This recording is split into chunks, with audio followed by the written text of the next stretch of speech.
नमस्कार, मैं अमित कुमार झा, ज्ञान गंगा सीरीज में आप सभी का स्वागत करता हूं। पिछले हफ्ते से हम लोग यह सीरीज शुरू किए हैं और हम लोग प्रत्येक रविवार को एक एपिसोड इसमें डालेंगे, जो कि आज के समय में आध्यात्मिकता की क्या प्रासंगिकता है आज के भौतिकवादी युग में, इस पे चर्चा करेंगे। इस विषय पर चर्चा करने के लिए हमारे बीच डॉक्टर वीरेश कुमार सर हैं।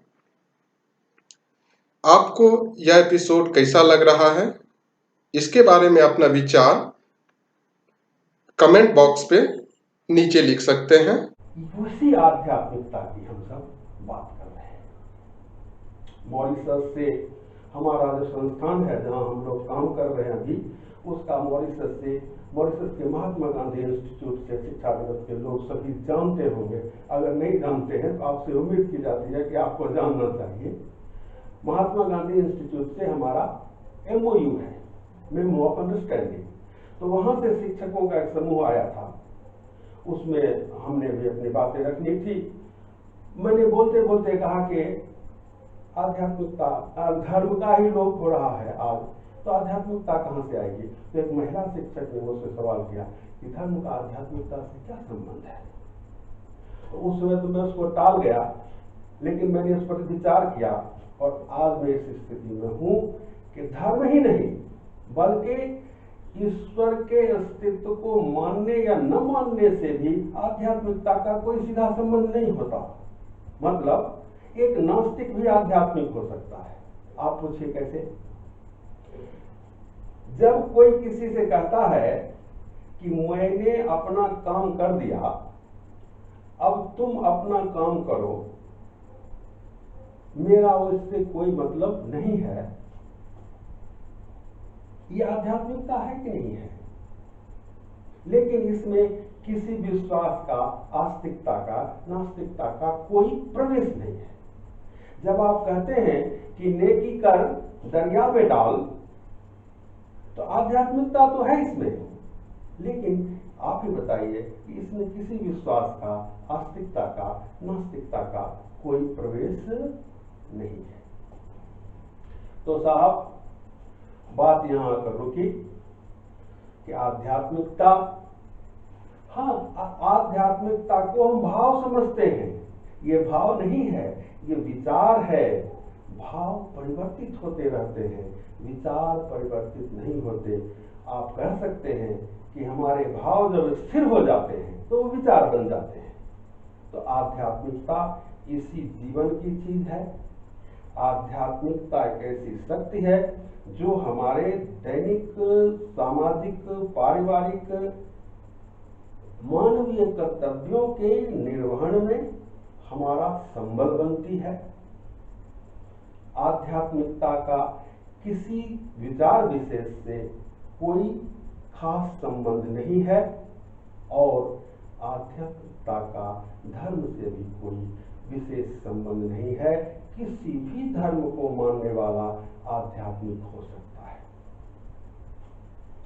उस दिन बात आई थी प्रासंगिकता की कि आज का नौजवान क्यों आध्यात्मिकता की ओर उन्मुख हो, उसको आध्यात्मिकता की क्या जरूरत है, आध्यात्मिकता से उसका कौन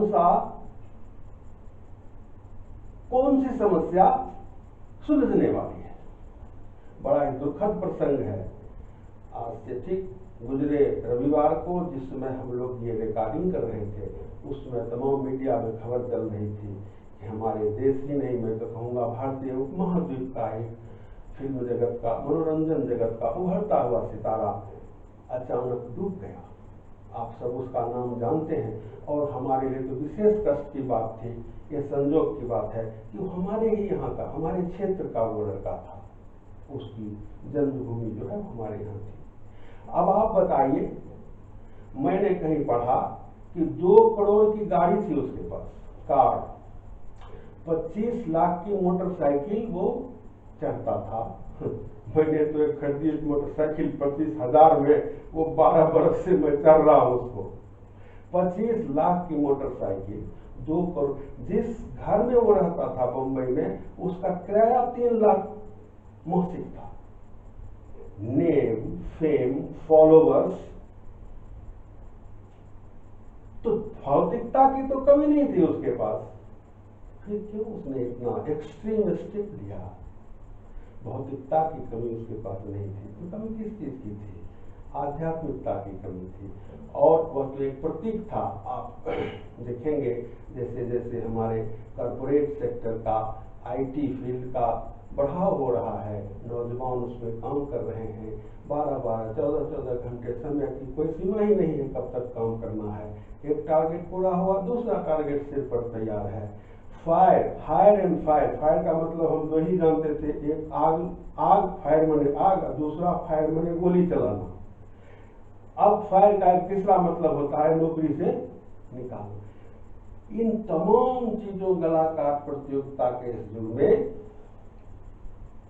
मनुष्य का अगर कोई संबल है तो वह आध्यात्मिकता है। और मैं फिर से कहूं कि इसका भौतिक ऐश्वर्य से कोई लेना देना नहीं है। एक ऐश्वर्यवान पुरुष भी परम आध्यात्मिक हो सकता है। उसके ज्वलंत उदाहरण हमारे मिथिला में राजा जनक, विदेह उनको कहा गया, देह रहते हुए देह भाव से रहित। और उनके बारे में तुलसीदास लिखते हैं कि जोग भोग मह राखेउ गोई, उन्होंने योग को भोग में छुपा कर रखा था। राजा थे, तमाम सामाजिक राजा कोई लंगोटी पहन के नहीं घूम सकता, राजा कहीं चटाई बिछाकर नहीं बैठ सकता, उसको सिंहासन पर विराजना, उसके ऊपर छत्र रहेगा, मुकुट होगा, उसके चमर डुलाए जाएंगे। तो तमाम ऐश्वर्यों के बीच उन्होंने अपने मन के वैराग्य को, अपनी आध्यात्मिकता को, योग को छुपा कर रखा था। वही तुलसी ने लिखा है, जो जोग भोग मह राख्य गोई। आज क्या है? भोग जोग मह राख्य गोई। बड़े बड़े आश्रम है, महात्मा जी ऊपर से नीचे, 10 हाथ में अंगूठी, मर्सिडीज गाड़ियां हैं, हाँ, और भोग में जोग नहीं, जोग के अंदर भोग छुपा है, जो आए दिन आप अखबारों के माध्यम से, टीवी के माध्यम से देखते रहते हैं। तो खैर की निंदा स्तुति हमारा काम नहीं है। किस्सा कोताह ये है कि आज के इस समय में मनुष्य को अगर किसी चीज की सबसे ज्यादा जरूरत है, रोटी, कपड़ा और मकान के बाद, तो वो आध्यात्मिकता है। और मैं फिर दोहराऊं कि यह किसी दूसरे लोक की, परलोक की, अन्य जगत की चीज नहीं है। हमारे इसी लोक में, इसी धरती पर, इसी जीवन में हमको इसको उपलब्ध करना है, क्योंकि इसका उपयोग यही है। बहुत बहुत धन्यवाद। और अमित जी को बहुत धन्यवाद कि ये पूरा तकनीकी जो मामला है वही संभाल रहे हैं। उनके बिना तो मैं पंगु हो। तो ऐसा है, फिर मिलेंगे।